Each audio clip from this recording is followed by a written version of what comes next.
आप तीनों की रिपोर्ट इतनी गड़बड़ आई है ना, एक्सरसाइज तो करनी नहीं है, कम से कम खाना तो हेल्दी खाया करो। नाश्ता भी सुबह 11 बजे होता है, वो भी चाय रस। इसमें प्रोटीन कहाँ है? कुछ तो प्रोटीन खाया करो। अंडा भी नहीं खाना आपको। अंडे का तो नाम भी मत ले घर में। तो आप तो पनीर भी नहीं खाते। दाल खाते हैं हम, उसमें प्रोटीन होता है। एक कटोरी दाल में बस 9 ग्राम प्रोटीन होता है। तुझे क्या पता, तुझी तो मेहदी खराब है।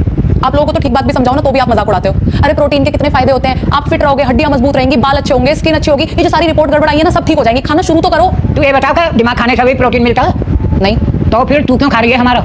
बड़ी रिसर्च और स्टडी के बाद मैं इस नतीजे पे पहुंचा हूं कि ये जो हमारे पेरेंट्स वाली जनरेशन है ना, ये बड़ी जिद्दी और ढीठ है। आप इनको कन्विंस कर नहीं सकते हैं, आप इनको किसी भी चीज के लिए मना नहीं सकते हैं।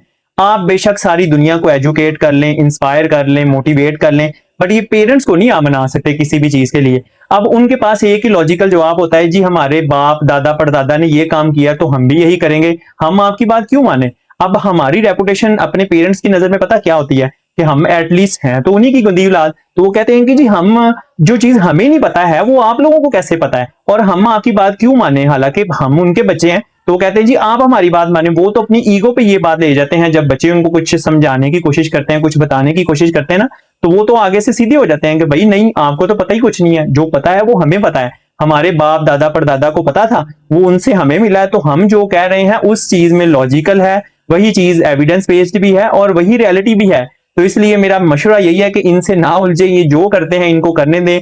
वरना आप में जो थोड़ी बहुत मोटिवेशन है, डेडिकेशन है, थोड़ा कीड़ा है मोटिवेशन का, खुद को इंप्रूव करने का, खुद का लाइफस्टाइल बेटर करने का, ये सारी चीजें ऐसे गायब होंगी जैसे कभी थी ही नहीं।